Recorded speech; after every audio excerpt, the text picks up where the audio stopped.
साहब दीदी, उपस्थित सभी गुरु भाई बहना, सबों को मेरा नमन है, नमन स्वीकार हो।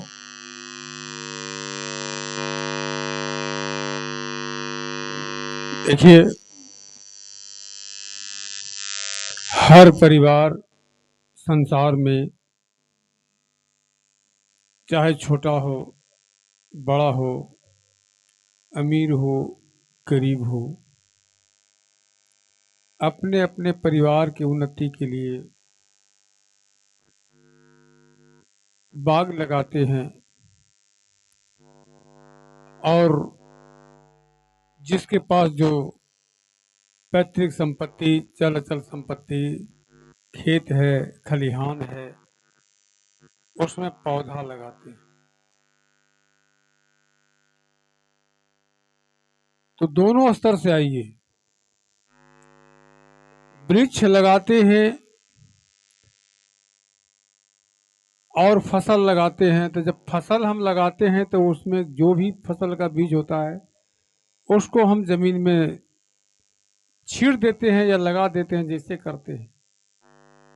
कोई फसल उगता है, कोई बीज जन्म नहीं देता।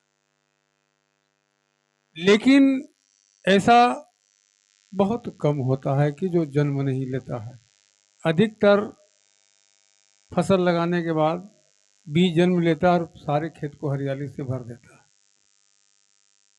उसी तरह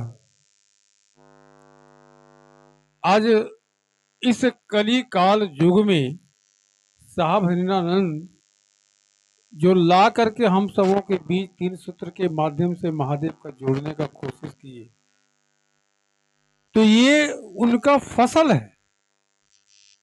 जिस तरह आप लगाए हैं, बाग को लगाए हैं, उसी तरह इस बगिया को साहब हरिनानंद जी सजाए हैं महादेव की दया से। और उनको इसीलिए भेजा गया कि जाइए आप अपनी बाग को उजागर कीजिए, हरियाली कीजिए। इस बात को समझिए कि इसी तरह अगर हम बाग को, हमारा पेड़ पौधा तैयार हो गया, सब कुछ तैयार हो गया, पानी डालना छोड़ देंगे तो क्या होगा? अगर उस पेड़ में पानी डालना छोड़ देंगे, उसका सेवा करना छोड़ देंगे तो पेड़ मुरझा जाएगा। इसी तरह अगर हम सब शिव शिष्य का परिवार बड़ी उत्साह के साथ और उमंग के साथ महादेव को अपना गुरु बनाए और आज हम चर्चा में न जाएं, चर्चा न करें, भजन न करें, आवागमन हमारा बंद हो जाए तो क्या होगा? उसी पौधा का हाल होगा जो बिना सिंचाई के बिना सूख जाता है। तो ऐसा ना हो कि महादेव हमसे और आपसे छूट जाए।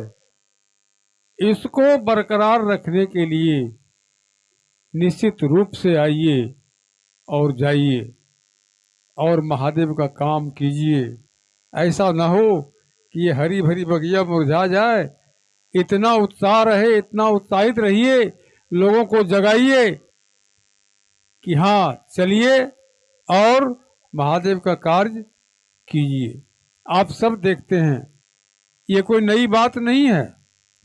महादेव के गुरु के रूप में जो स्वीकार किए किए और जो नहीं किए, जो भक्त के रूप में है, भक्त भी गुरु के, वो भक्त भी हैं और गुरु भी बनाए हैं।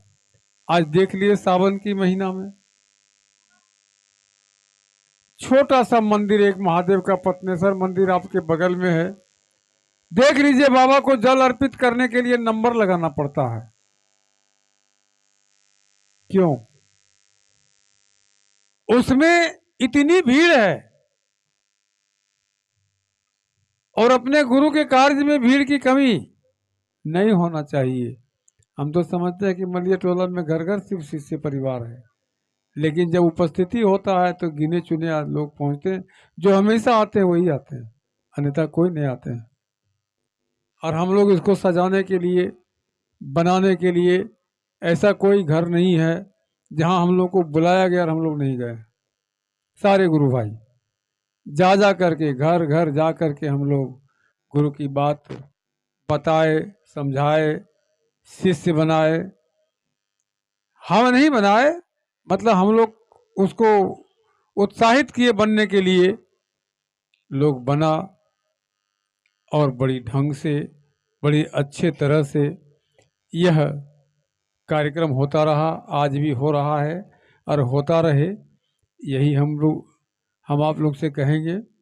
इस बात को समझिए कि वो बगिया वाली हाल न हो, इसको हरियाली रखिए, जगा के रखिए। आप रोज कहते हैं जागो जागो महादेव। अरे जागो जागो महादेव, महादेव तो जगले हैं, आप जग के रहिए ना। आप जगिएगा, महादेव जगे हुए हैं। और आप सो जाइएगा तो जागो जागो महादेव कहने से क्या होगा, आप सुतले सुतले कहते रहिए। तो कार्यक्रम को दिशा और दशा को बदलिए, आप लोग चलिए। ये नहीं कहते कि अपना काम को छोड़ के जाइए, अपना काम को करते हुए कुछ क्षण निकाल करके गुरु की दिशा में चलने का प्रयास कीजिए। आप सब जानते हैं कि महादेव ऐसे दयालु हैं और इतना दया उनके पास है कि अपना समस्त वेशभूषा, आभूषण, अस्त्र शस्त्र, धन संपत्ति सब बांट दी, अपने पास कुछ नहीं रखे। अपने तो पत्थर के चट्टान पर विराजमान करते हैं, न महल है न अटारी है, उनके पास सब कुछ।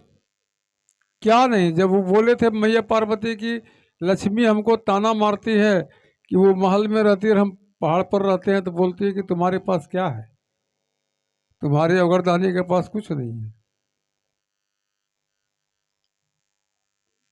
तो पार्वती जी जब बोले कि इस तरह का बात लक्ष्मी बोलती है, कल के उनके पास सब कुछ है, बोलने दो। बोल नहीं, हट कर, लेकिन मुझे भी उनका जो महल है क्षीरसागर जो विष्णु लोक में है, हमको सोने का महल बना दीजिए। कल के आपके भाग में लिखा वो नहीं है पार्वती, नहीं भोग पाइएगा, सोने का महल भी बना देंगे तो आप उसमें रहने नहीं सकिएगा। फिर सोने का महल कहाँ, लंका में बना दी।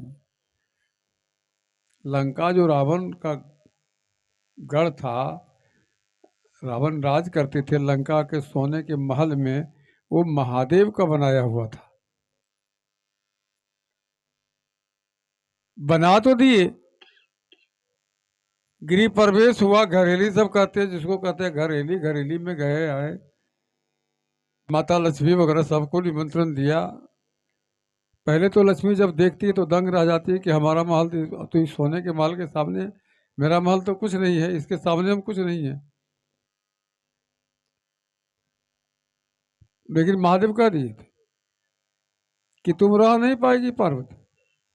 अब जब पूजा पाठ हुआ तो पंडित जी विशेश्वरैया, विशेषरवा, विशेषरवा पंडित पुरोहित थे उनका, महादेव का।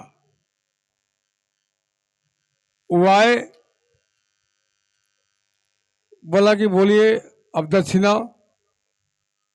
तो विशेश्वरैया का, विशेषरवा का पत्नी करकसी थी, और करकसी थी राक्षसनी, और ये था ब्रह्मन। रावण की जो माँ थी उसका नाम था करकसी, वो राक्षस कुल की थी। उन्होंने इशारा कर दिया कि लेना क्या है, इसी को बोल, यही यही बोल, मकरमा बोल, दक्षिणवा में यही मांग लो। इशारा कर दिया विशेश्वरैया को, विशेषरवा को। महादेव से बोले दक्षिणा मांगिए, और क्या मांगे आपसे, बस ये महलवे हमको दे दीजिए, करके जाओ, बस दे दिए। तो महादेव पार्वती से देखे, पार्वती पहले बोले थे कि बना तो देंगे लेकिन रह नहीं पाई। पार्वती उसी समय शराब दे देती है,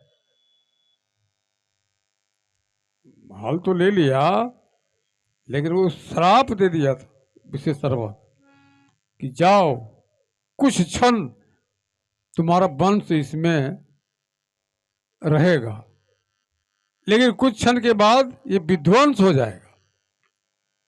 न ये सोने का लंका रहेगा, न तुम रहोगे, न ये सोने की लंका रहेगा।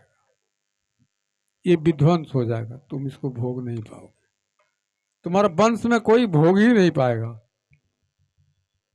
आज रावण का सर्वनाश हो गया, माता पार्वती का इस श्राप था। इसी तरह ये तो दानी है, इनसे जब कहते हैं ने पहला सूत्र में कितना अच्छा दिया है कि हे शिव आप मेरे गुरु हैं, मैंने अपना गुरु उनको मान रहे हैं कि मेरे गुरु हैं। अब मुझ शिष्य या शिष्या पर दया कर दीजिए, आप उनको गुरु बना है, अपनाए हैं तो दया मांगते हैं। कितना अपनापन आपके और शिव के बीच है, ये आप कह रहे हैं कि आप मेरे गुरु हैं। तो जिस तरह से मेरा एक परिवार है, पुत्र है, पत्नी है, या महिला को पति है, पुत्र है, जो भी जिसको जो रिश्ता है, संबंध है,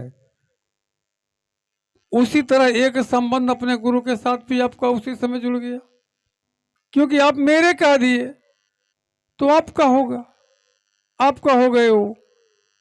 अब उनसे करबद्ध प्रार्थना करते रहिएगा, उनके कार्य में, उनके हर स्थिति परिस्थिति में आइएगा जाइएगा, तब तो आपको लाभ मिलेगा। अगर विद्यार्थी नाम लिखा ले और पढ़ने के लिए नहीं जाए तो परीक्षा में पास कर सकेगा नहीं। इसलिए हम कहते हैं, हम भविष्यवाणी नहीं करते हैं, लेकिन आत्मा कहता है कि एक न एक दिन आपका परीक्षा महादेव भी लेंगे, निश्चित रूप से लेंगे। इस भ्रम में नहीं रहिए कि आप जब पढ़ रहे हैं तो आपका परीक्षा नहीं होगी। और परीक्षा कब लेंगे? महादेव का जब इच्छा होगा तब ले लेंगे आपसे, हाँ ये मेरा शिष्य है या नहीं है। और हम तो बनाए हैं महादेव को गुरु, लेकिन वो हमको शिष्य बनाए हैं या नहीं बनाए इसकी जानकारी हम सबों को कुछ नहीं है।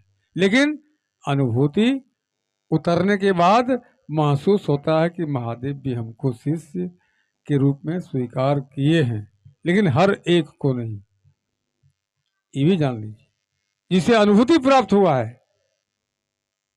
वो आते हैं जाते हैं, महादेव के काम करते हैं। और जिसे कुछ ज्ञान नहीं है वो कहाँ से आएंगे जाएंगे? नाम लिखा लिया, हाँ जी लिख, गुरु जी तरी हमरो लड़का का नाम लिख दिए, हाँ लिख दिए, गुरु जी हमरो लड़का का नाम लिख दिए। 100 लड़का नाम लिखा लिया और वहाँ प्रेजेंट कितना होता है तो 10 को विद्यार्थी, 20 को विद्यार्थी, 80 को एब्सेंट है, तो पढ़ भी नहीं करेगा तो पास कहाँ से होगा? इसलिए हम यही कहते हैं कि महादेव की कार्य में चलने का कोशिश कीजिए, प्रयास कीजिए। महादेव को अपनाए हैं तो अपना मान के, अपना बना के चलते रहिए। एक न एक दिन आपको वह मकान हासिल हो जाएगा जिसकी आपको तमन्ना है। इसी वाणी के साथ अपनी वाणी को विराम देते हुए सही भाई प्रणाम।